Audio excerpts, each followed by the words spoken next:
जनता के रिपोर्टर के इस सफ़र में आज हम एक ऐसी मेहमान के पास आए हैं जो बिल्कुल यूनिक है। 7 साल पहले इन्होंने एज एन एक्टिविस्ट एक सफ़र शुरू किया था, 8 साल पहले, और उस सफ़र का जो कल्मिनेशन हुआ है, now she is heading one of the most powerful women body in the country. और पिछले 6 महीनों में इन्होंने जिस एफिशिएंसी के साथ इस बॉडी को हैंडल किया है, that even her detractors are now have started appreciating that. We are talking about Swati Maliwal. आइए स्वाति मालीवाल से बात करते हैं। यूपी में पैदा हुई, यूपी की एक लड़की दिल्ली आती हैं, 7 साल पहले एक्टिविज़म में जुड़ती हैं और आज एक इतनी बड़ी responsibility. How are you finding it?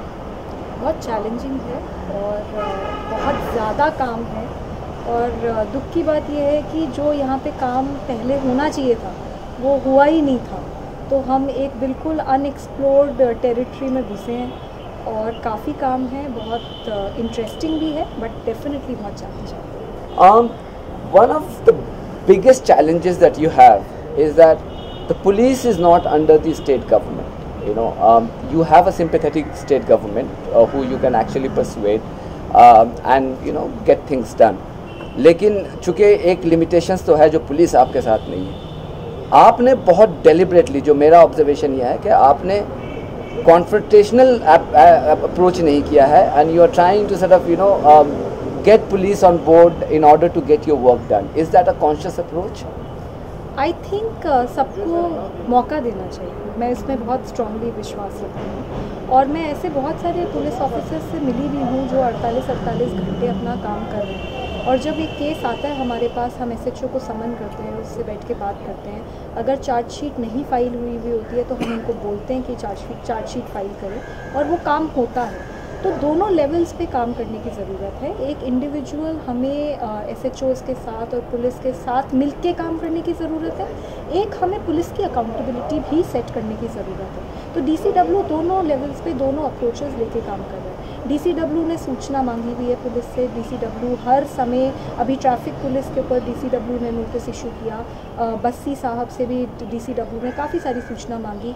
हम अकाउंटेबिलिटी सेट करनी चाहिए पुलिस की, इस मांग को लेकर हम राजनाथ सिंह जी के पास भी गए, हम एलजी साहब के पास भी गए। हम कह रहे हैं बार बार कि 11,000 FIRs रजिस्टर हुई 2014 में, उनमें से सिर्फ 3500 के ऊपर चार्जशीट हुई है। तो ये इतना बड़ा गैप कैसे और क्यों, इसके ऊपर अकाउंटेबिलिटी सेट होनी चाहिए। 4000 हिम्मत में एप्लीकेशन में कंप्लेंट्स आती हैं, सिर्फ 13 पे FIR होती है, ऐसा क्यों?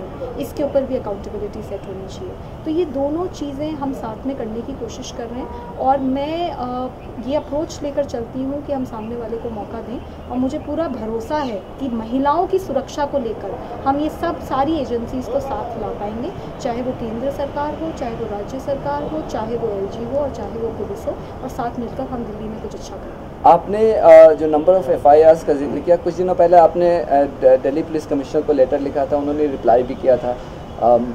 चार्जशीट की आपने बात की, बट कन्विक्शन सिर्फ एक हुआ था।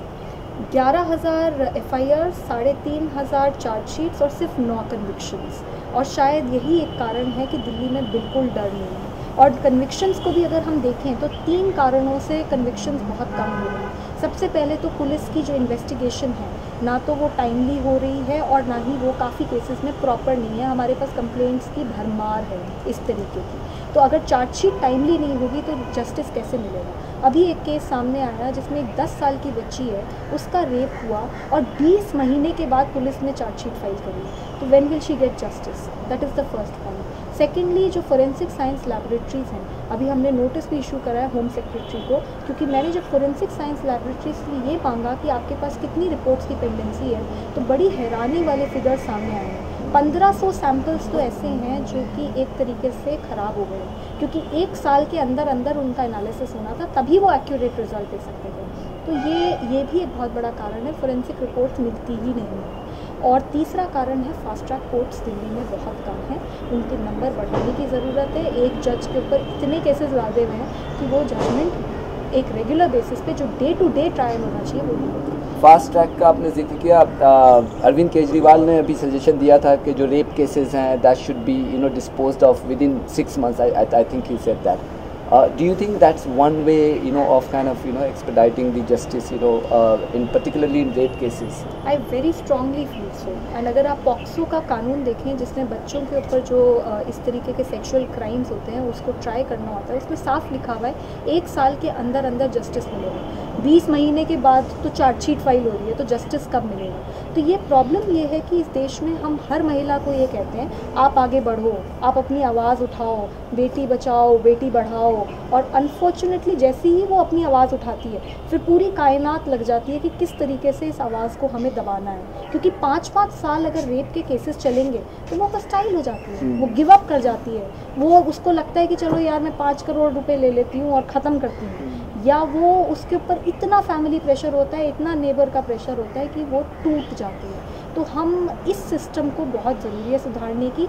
जब तक कन्विक्शंस बढ़ेंगे नहीं तब तक डर नहीं बैठेगा, और चाहे आप कितनी भी ज़्यादा उसमें, मुझे लगता है कि स्विफ्टनेस और सर्टेनिटी ऑफ पनिशमेंट बहुत ज़रूरी है। आपने उसका जिक्र किया, लेकिन जो निर्भया गैंग रेप का जो एक जुवेनाइल कॉन्विक्ट था, he is gonna be release now in a months time I suppose. How do you feel about it? Is gonna be living with us in the same society, from the point of view of Nirvaya's family, how do you think that family would be feeling, and how do you think that generally the women in general would be feeling when he comes out? I mean, do you think it's a justice done to the victims? I think justice is denied definitely, and the fact is कि वो जो निर्भया का case हुआ है उसमें अभी भी बहुत सारे लोग, तो अभी भी उनका मतलब प्रॉपर वर्डिक्ट भी नहीं हुआ है, अभी भी थिंग्स आर हर चीज़ में, और सिर्फ निर्भया का ही केस नहीं है। अब निर्भया का केस देख लें या उबैर रेप केस देख लें, इनमें तो फिर भी कुछ ना कुछ जस्टिस मिला है। ऐसे हज़ारों केसेस जो पेंडिंग पड़े हैं, और ऐसे केसेस जिनके फोरेंसिक सैंपल्स ही ख़त्म हो गए हैं, वहाँ तो जस्टिस बिल्कुल ही डिनाइड है। तो ये जो देश की हमारी स्थिति है कि महिला FIR दर्ज करा रही है और उसके बाद सब लोग मिल जाते हैं कि किसी तरीके से उसकी आवाज़ दबा दी जाए, इसको बदलने की ज़रूरत है। और मुझे बहुत स्ट्रांगली लगता है कि कन्विक्शंस बढ़ाने की ज़रूरत है, and instead of just having that rhetoric of women safety we should now start working towards it. 3 चीज़ें करने की ज़रूरत है, चार्जशीट्स टाइमली फाइल हो, प्रॉपरली फाइल हो। आप ये देखिए कि इतना बड़ा पुलिस का सिस्टम है, एक सॉफ्टवेयर और डिजिटाइजेशन नहीं है। अगर पुलिस कमिश्नर सुबह जगते हैं तो उनको ये नहीं पता कि किस थाने की कितनी चार्जशीट्स अभी पेंडिंग है, ये सारी फाइलों में चीज़ें दबी हुई। हम इतनी मेक इन इंडिया और इतनी बड़ी बड़ी बातें करते हैं, क्यों नहीं पूरे देश के सारे पुलिस स्टेशंस को हम डिजिटाइज कर दें? एटलीस्ट पता तो चले कि कहाँ पे कितनी चार्जशीट्स पेंडिंग है। तो चार्जशीट्स को हमें इम्प्रूव करने की ज़रूरत है, उनकी क्वालिटी इम्प्रूव करने की ज़रूरत है, टाइमली बनाने की ज़रूरत है, फोरेंसिक लैब्स देश भर में क्रिएट करने की ज़रूरत है, और फास्ट ट्रैक कोर्ट्स क्रिएट करने की ज़रूरत है। और निर्भया फंड का 3000 करोड़ रुपये पेंडिंग पड़ा हुआ है, 1 रुपया उस पर खर्च नहीं हुआ है। तो जो चीज़ें मैंने बोली हैं, इन्हीं के ऊपर अगर देश में हम निर्भया फंड को यूज़ कर लें तो मुझे लगता है बहुत सारी चीज़ें बदलेंगी। निर्भया फंड के बारे में बहुत सारे सवाल आपके लिए आए हुए हैं ट्विटर से, आपने भी देखा होगा, वो हम उस पर बात करेंगे। निर्भया फंड पे भी किसी ने सवाल पूछा था। उसके पहले चूँकि आपने जिक्र किया कि पुलिस के साथ आपका जो किस तरह का एक रिलेशनशिप है और जो अप्रोच है जिसके साथ आप आगे बढ़ेंगी, उस पर एक सवाल आया, हनी जाखर ने लिखा है कि can't Delhi police and you work together? Can't you support each other? I think we are doing exactly that. हम लोग सब Are they supporting you? मेरे को लग रहा है कि वो सपोर्ट कर रहे हैं, और हम सबका साथ लेकर काम करने की कोशिश कर रहे हैं, चाहे वो दिल्ली सरकार हो, चाहे वो केंद्र सरकार हो, चाहे वो LG और चाहे वो पुलिस हो। मैंने राजनाथ सिंह जी से समय मांगा, उन्होंने 5 मिनट में मुझे बोला अभी के अभी आ जाओ। लेकिन LG ने नहीं दिया आपको समय। मैं वहाँ पे पहले राजनाथ सिंह की बात कर लेते हैं, मैं वहाँ पहुँची, उसके बाद मैंने उन्हें 5 पॉइंट्स बताए, और 5 में से एक तो वो तुरंत मान गए। 1 हफ्ते के अंदर अंदर हमने उन्हें बोला कि 16,000 आपकी पुलिस पर्सनल हैं जिसको इंक्रीज़ करने की ज़रूरत है, आप इसको इंक्रीज़ करिए। आपके वहाँ पे MHA के सेक्रेटरी कोर्ट में एफिडेविट लिख कर आते हैं कि 450 करोड़ रुपए हमारे पास सालाना नहीं है कि हम ये 16,000 पुलिस की फोर्स बढ़ा पाएँ। ये तो बहुत गलत बात है। And he agreed, and within a week उन्होंने उसके ऊपर एक्शन किया।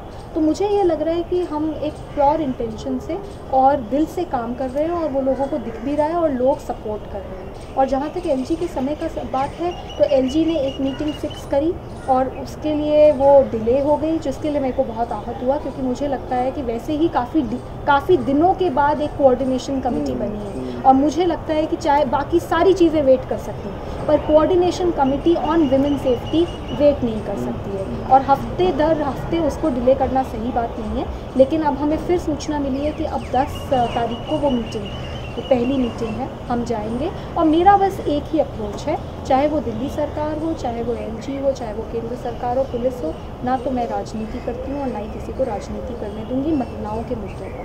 और ये मैं बहुत क्लियर कर रही हूँ, ऐसा नहीं है कि हम किसी को प्रोटेक्ट कर रहे हैं, किसी को चमका रहे हैं, ऐसा कुछ नहीं। आपने जो लेबल एक लगा था कि सिर्फ प्रो केजरीवाल या प्रो आम आदमी पार्टी, जो हमारे ऊपर भी लगता रहता है, मतलब you can't do much about it.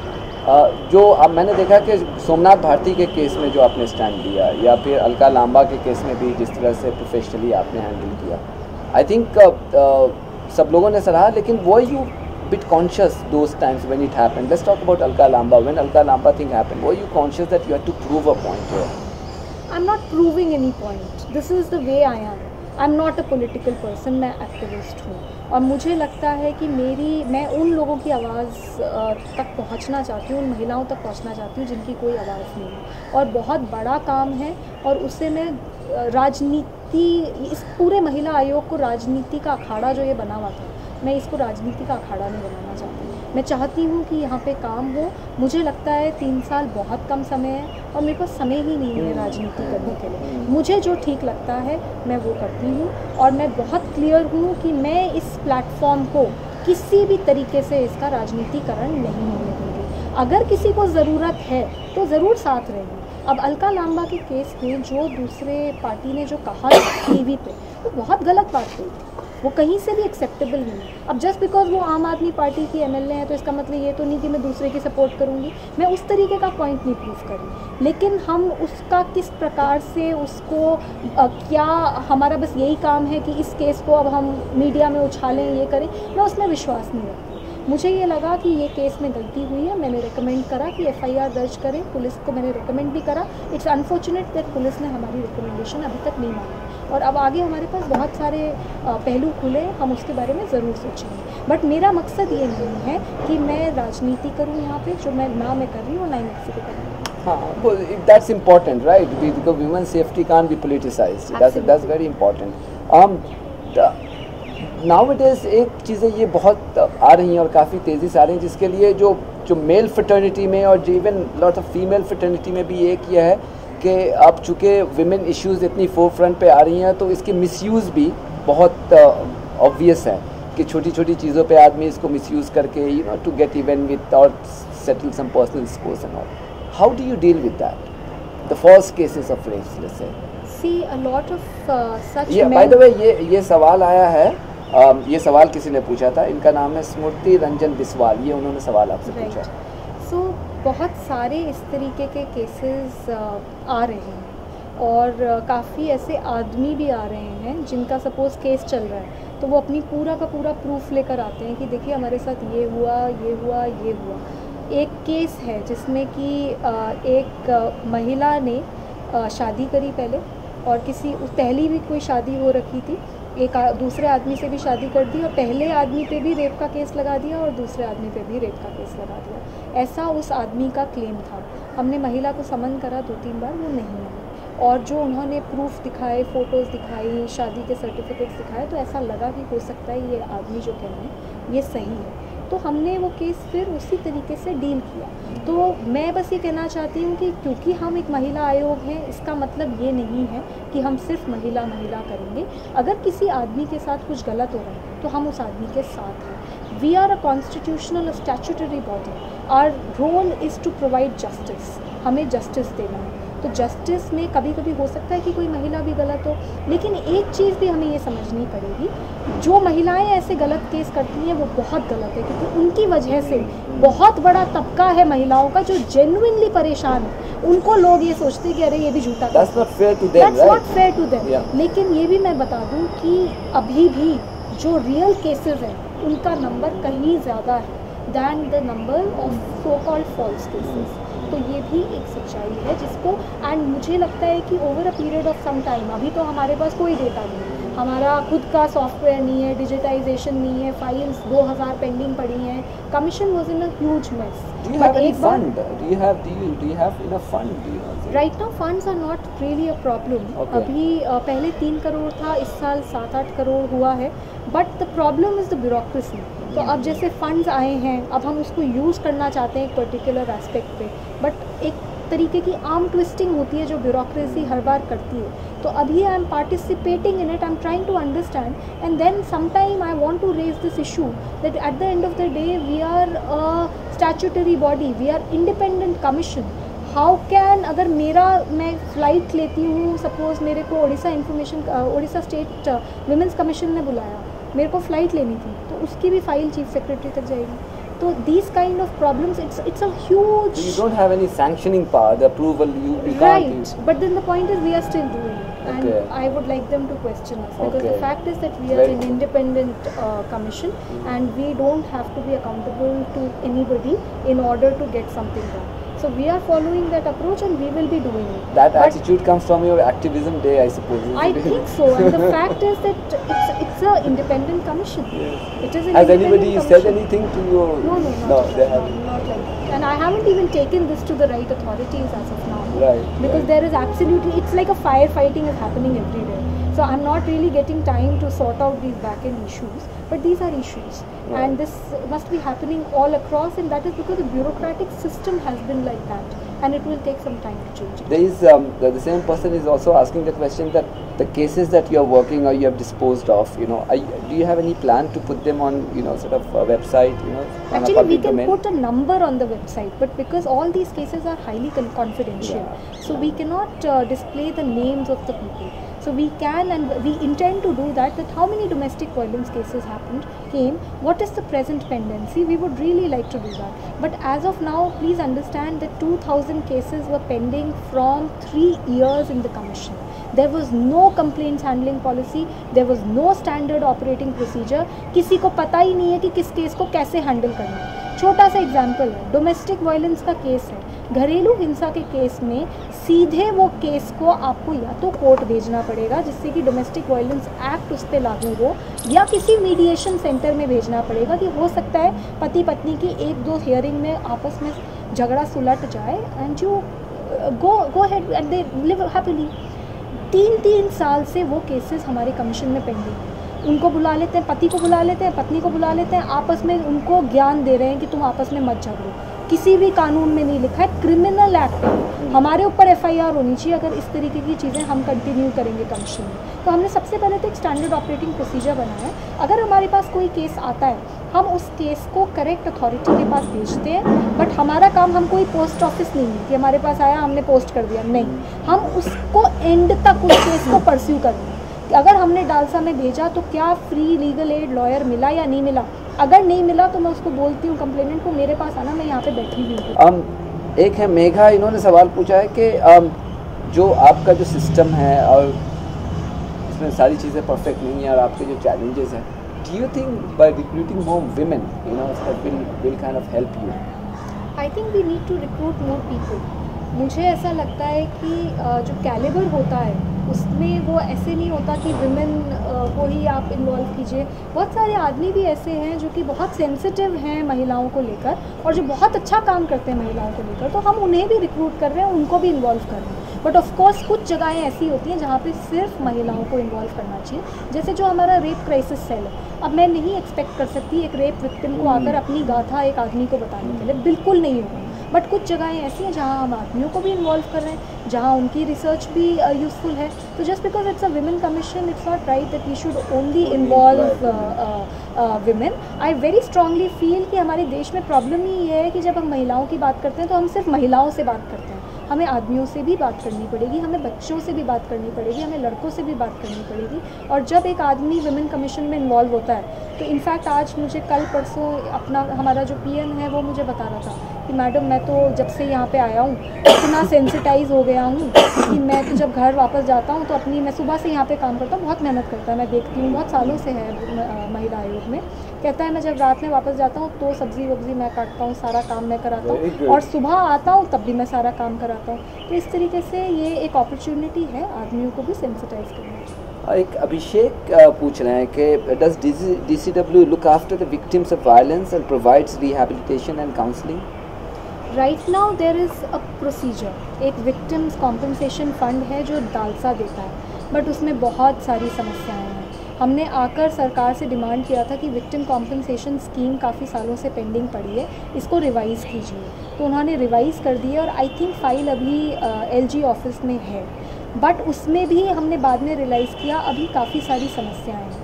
जैसे वो जो 4 साल की केशवपुरम की जो बच्ची थी जिसका रेप हुआ, वो सफदरजंग हॉस्पिटल में आज भी लड़ रही है। 9 अक्टूबर की ये घटना है और आज तक वो सफदरजंग हॉस्पिटल में है। 2 घंटे का उस छोटी सी बच्ची का ऑपरेशन हुआ और उसके पूरी बॉडी पे जिस प्रकार की, जिस तरीके से उसे नोचा गया था और काटा गया था, शब्द नहीं है। अब ऐसी बच्ची को भी जब कॉम्पनसेशन मिलता है गवर्नमेंट की तरफ से, डालसा जो देती है, उसको सिर्फ 25,000 रुपये मिले। अब वो गरीब से गरीब तबके से आती है। तो हम ये कोशिश कर रहे हैं, अभी हम पूरा एक प्लान बना रहे हैं कि एटलीस्ट और कुछ नहीं तो इन बच्चियों का स्कूलिंग की जिम्मेदारी, इनकी प्रॉपर रिहैबिलिटेशन की जिम्मेदारी सरकार की होनी चाहिए। अब वो क्या प्रारूप होगा उसके ऊपर मैं काम कर रही हूँ, क्योंकि उन बच्चियों की 2.5 साल की बच्ची, 5 साल की बच्ची, 4 साल की बच्ची, क्योंकि मैं इनसे जब भी ऐसा कुछ केस होता है मैं जाके हॉस्पिटल में मिलकर आती हूँ, मैं इंश्योर करती हूँ कि उसका हॉस्पिटल में जो भी है ठीक ठाक हो और कॉम्पनसेशन के नाम पे जो मिल रहा है एटलीस्ट उतना तो मिले, बट मुझे लगता है कि एक लंबे रिहैबिलिटेशन की ज़रूरत है। Have you spoken to Arvind Kejriwal about it? Actually, I am preparing a plan. Okay. I want to go with a foolproof plan which is so foolproof that it doesn't get rejected, and I want to do a plan which is doable for the government also. So मैं अभी बहुत सारे experts के साथ बात कर रही हूँ और मैं एक पूरा plan बना रही हूँ और मुझे लगता है कि एटलीस्ट इन बच्चियों की जिम्मेदारी स्टेट की होनी चाहिए। आप ये देखिए, जब मैं मतलब अपने ग्रास रूट्स के उसमें भी एक 6 साल की बच्ची का रेप हुआ था, तो मैं बस्ती में ही रहती थी, बस्ती में ही काम करती थी, तो मैं देखती थी वो बच्ची कितना स्टिग्मा और कितना ट्रॉमा, उसे पता भी नहीं है, उसको पता भी नहीं उसके साथ क्या हो गया, लेकिन रोज़ उसे ये बात बताई जाएगी, अरे तू तो बर्बाद हो गई, अरे तू तो लुट गई, तेरी तो इज्जत लुट गई। उसको पता ही नहीं इज्जत क्या होती है, उसको पता ही नहीं रेप क्या होता है। ये 5 साल की जो बच्ची जो मैं GTB हॉस्पिटल में जिससे मैं मिलने गई, उससे मैंने बोला बेटा आपने सुबह से कुछ खाया, उसका ऑपरेशन हुआ। कहती नहीं मैंने नहीं खाया। मैंने कहा बेटा क्या खाना है? मुस्कुरा के बोली मेरे को चॉकलेट खाना। उसका कल उसके साथ रेप हुआ, उसको क्या पता, she is too small a child. लेकिन जो उसकी माँ थी, उसकी आसपास के जितने भी उसके वेल विशर भी हैं, वो भी उसको बार बार कहते बेटी क्या हुआ तेरे साथ, जरा आंटी को बता क्या हुआ क्या। तो मतलब our society is not trained, there is no psychological counselling, there is no way that these little children are rehabilitated, and the least that we can do when we are in power is to rehabilitate them, and we will be working on it. Since you took over as DCW chief, you've come across lots of gory incidents, and we have all been witness to that. Which one was in particular shook you the most actually? I think this 4-year-old girl's case, because the kind of scratches and bite marks that were there on her body, and she had to undergo a 2 hours long operation, and in very crude terms her mother described it to me, saying that uski susuki and potty ki jagah ek ho gayi. This is what was told to me, and I think almost worse than Nirbhaya, or almost as gruesome as Nirbhaya. Because some people are campaigning for her and calling her Choti Nirbhaya. It's very true, and that's the worst. It's been extremely hard as a person also, as an individual also, and as the DCW chief to take it. And that is why we are constantly thinking and we are planning a proper rehabilitation scheme, because to go there, to be with her, to ensure that her medical treatment is okay, that is something that I'm already doing.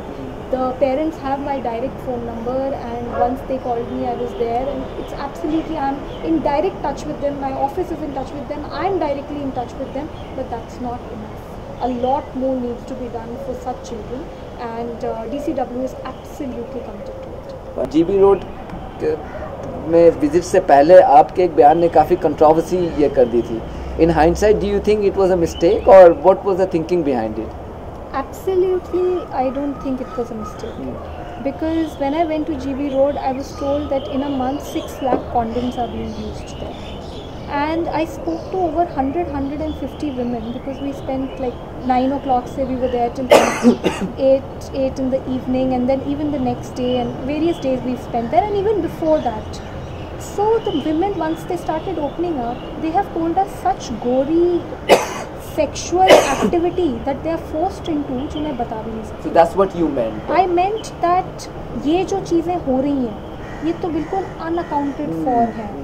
ये rape है या नहीं हमें पता भी नहीं है, क्योंकि अगर अभी भी देखें तो जब से हम DCW चीफ बने हैं तभी से हमने 10-15 लड़कियां तो हमने रेस्क्यू कराई हैं. Some of them were major, some of them were minors. Bengal से एक नर्स को पकड़ के ले आए यहाँ पर और उससे ये सारा करवाया. जब वो छूटी तो शी वाज लाइक मेरा तो बच्चा है, मैं 10 मतलब, and she could speak in English for heaven सेक. उसको वो मतलब उसको बस पकड़ के उठा के ले आया and she was here.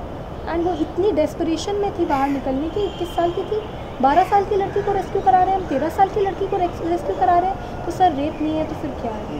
Rape है, गंदा वाला रेप है. एंड ये जितनी महिलाएं हैं, 98% of them were trafficked at one point of time in their life. कहीं ना कहीं से लाकर बेच दिया गया. 90%, 98%. There are various reports. And the fact is that 30 बार दिन में उनको किसी आदमी का शिकार होना पड़ता है. पैसे कितने मिलते हैं? 10 रुपये, 20 रुपये, 50 रुपये. वो भी तब 4-5 साल के बाद जब उनको यूज़ कर लिया होता है. मैंने आज जाकर एक लड़की बेच दी तो भाई जिसको बेची उसने पैसे दिए ना, तो वो पैसे तो वसूल करेगी, उसका वो 100 गुना वसूल करेगी.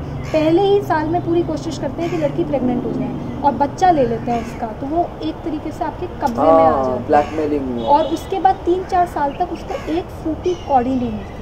उसके बाद she starts opening her eyes and she starts realising नहीं मैं भी मतलब I can also now ask for money. तब वो थोड़ी सेपरेट होती है, तब वो उसको पैसे मिलने शुरू होते हैं. पैसे कितने मिलते हैं? 10 रुपये, 20 रुपये, 30 रुपये. कभी इतने मिल गए. कभी वो आदमी जो वो आया वो इतना बड़ा दबंग गुंडा था कि वो 10 रुपये 20 रुपये उसी के ले गया, उसको दिए बिना. और किसके पास जाए? मतलब मेरे पास रात में 8 बजे मैं ऑफिस में बैठी हुई थी. 8 बजे 3 महिलाएं आई GB रोड से, क्योंकि मैं बार बार जा रही हूँ, मेरे कार्ड्स वहाँ पे बटे हुए हैं. So they came all the way to my office and they confided कि ये वाली प्रॉब्लम है, इसकी FIR दर्ज करवाओ. मैंने कहा क्यों नहीं गई पुलिस के पास? कहती है मैडम कुछ नहीं. फिर मैं गई उसके साथ, उसकी पुलिस स्टेशन में FIR मैंने दर्ज करवाई. तो इस तरीके की चीज़ें हैं. But how are you planning to sort of rehabilitate them? You have started and you've done pretty good job actually.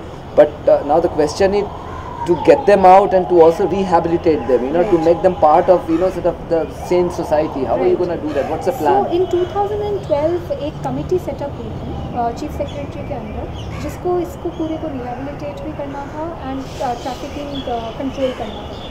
बड़ी शर्म की बात है और दुख की बात है कि GB रोड पार्लियामेंट से 3 किलोमीटर पे चल रहा है और दिल्ली सचिवालय से भी 3 किलोमीटर पे चल रहा है, पर ये मीटिंग आज तक नहीं हुई थी. हमने जब पता करा तो हम चीफ सेक्रेटरी को अप्रोच करा और ये पहली मीटिंग हुई और उसमें ये डिसाइड हुआ है कि दिल्ली के पास, जिसके पास अभी तक कोई रिहैबिलिटेशन पॉलिसी नहीं थी इन लोगों के लिए, रिहैबिलिटेशन पॉलिसी अब क्रिएट हो रही है. दूसरा, पॉलिसीज़ में टाइम लगता है, तो हम एक पायलट प्रोजेक्ट शुरू करना चाह रहे हैं और मैंने CII से बात करी है और CII is on board in this. हम 50 वुमेन को आइडेंटिफाई कर रहे हैं जो कि खुद से बाहर आना चाहते हैं. और जब से मैं वहाँ पे गई हूँ ऐसी मेरे पास बहुत महिलाएं आ रही हैं. Even young girls are coming who are saying that please get us out of it. You confident you'll get 50 volunteers? I'll get more. Okay. But 50 से शुरू करेंगे, जिससे कि हम एक पायलट प्रोजेक्ट करें, हम भी उस प्रोसेस के थ्रू सीखें और हम ये इंश्योर करेंगे कि बहुत होलिस्टिक रिहैबिलिटेशन हो. Slightly away from this subject, you said your current role is very taxing, time consuming. I was talking to your husband and he was complaining the fact that you leave early in the morning and come late. You're being unfair to your husband, right? Right, you've forgotten that there was a time that both of you were activists, but now you're not being fair to him. Is it going to continue, or there is a timeline that you need to say, okay, fine, I need to just manage both family and work? मेरे husband ने बहुत बड़ा risk लिया था मुझसे शादी करके, तो अब वो उस रिस्क की सज़ा चुका रहे हैं एंड बट कह रहे होंगे लेकिन बहुत सपोर्ट है। But that's very brave of a Haryanvi boy, right? Haryanvi boy too. By the way, he's here. We have Naveen Jahind here. For a Haryanvi person to marry a UPite, and then that UPite goes on to become the chief of women's body, one of the most powerful women's body. So how is it gonna continue? You don't expect him to sacrifice all his life, right? I think ये तो जब शादी कर रहे थे तो उसी time पे पता चल गया था भाई, जब आंदोलन करने वालों से शादी करोगे, चाहे इसने की या मैंने की, तो ये तो क्लियर है ही। अपनी ज़िंदगी में तो परेशानी होती है, जब कोई भी आंदोलनकारी कोई भी है आंदोलन करने के लिए निकलता है घर से, तो समस्या तो आती है। तो उसके परिवार को आती है, शादीशुदा होता है तो बीवी को भी आती है, पति है तो पति को आती है। अब यहाँ तो दोनों ही ऐसे हो गए, तो अब तो कभी बहस होती है कि आप जल्दी निकल जाती हो, आप देर से आती हो, कम से कम एक कप चाय की तो उम्मीद कोई कर ही सकता है। वो चाय तो हम पीते नहीं, इसलिए चाय पे तो झगड़ा होता नहीं। अच्छा, वैसे खूब झगड़ा होते हैं। जो घर में ये हो रहा है, आप ये बताइए, आप हरियाणा से हैं, राइट? हरियाणा में एक अलग उसका स्टिग्मा है हरियाणवी सोसाइटी का, खाप पंचायत, अंदर attitude towards women and all. अब जब स्वाति बन गई है DCW की चीफ, तो आपके घर वालों का क्या रिएक्शन है? हमारी फैमिली का रिएक्शन, अब गांव में उनको ये पता नहीं होता कि भाई DCW क्या है, गांव का क्या शहर में भी नहीं पता होता हुआ। तो हमारे वहाँ पे तो गांव में तो ये कहते हैं कि अभी ना, जैसे महिला है तो कोई महिला बोलता, कोई लेडीज़ बोलता। अपने टिपिकल गाँव में, चाहे हरियाणा, यूपी, दिल्ली के बाहरी गाँव हैं, तो वहाँ पर लुगाई बोलते हैं। तो उसमें यही बोला जाता है कि भाई हमारी जो बहू है ना, लुगाइयों की DC बन गई है। लुगाइयों की DC, हम तो वो एक्शन में ला भी नहीं सकते जो आप लाते हैं। आपको कौन सा डेजिग्नेशन ज़्यादा अच्छा लगता है, DCW चीफ या लुगाइयों की DC? कैसा वो, how did you feel when you came to know that this is how you have been described? बहुत प्यार करते हैं वो गाँव वाले। See, there are two things. One is it's sweet, right? Yeah, of course, very very sweet. And मैं जब अपने ससुराल भी जाती हूँ तो बहुत प्यार मिलता है मेरे को। और ये सिर्फ मैं बहुत किस्मत वाली हूँ, क्योंकि जिस तरीके के केसेस हम देखते हैं चारों ओर, तो और भी ज़्यादा इज्जत बढ़ जाती है अपने पेरेंट्स के प्रति। और अभी तो चलो मैं DCW चीफ बन गई हूँ, तो अब तो थोड़ा लाजमी है कि मेरी आवभगत हो।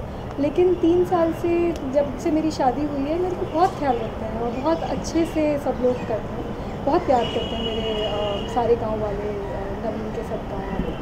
एंड मैंने शादी ही इस कारण से नवीन से करी थी, क्योंकि मुझे ऐसा लगता है कि नवीन मेरे काम को और मेरे जज्बे को समझता है। कैसे मिले थे आप लोग?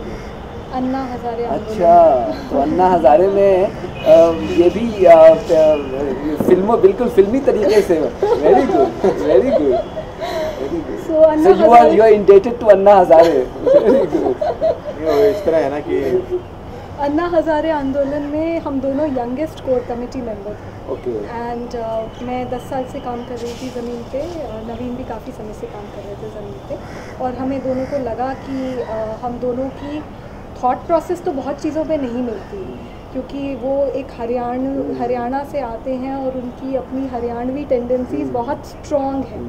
मैं क्योंकि पूरी ज़िंदगी दिल्ली में बिताई है, तो मैं एक अलग तरीके से हूँ और उसमें भी बहुत स्ट्रॉन्ग हूँ। तो जो ये लड़ाइयाँ भी मेंशन कर रहे थे, तो काफ़ी बार हमारी अगर लड़ाई भी होती है तो पॉलिटिकल मुद्दों पे लड़ाई होती है, और काफ़ी भीषण लड़ाई हो जाती है, क्योंकि फिर वो वहाँ से हो रहे होते हैं कि नहीं तुम गलत हो, नहीं तुम महिलाओं के लिए ये करते हो। So all of that, so those are the fights that we have, but at the end of the day I am very lucky because there is somebody in my life who supports my work. Thank you very much, Swati, and thank you very much, Naveen. That was Swati Maliwal and thank you very much for this very candid conversation, and we wish you all the luck, and we hope that you've already made a very promising start, and we hope in the remaining part of your term you continue to sort of leave a lasting impression through your sort of the dedication that you are showing, and so thank you once again, and I wish you all the best. Thank you.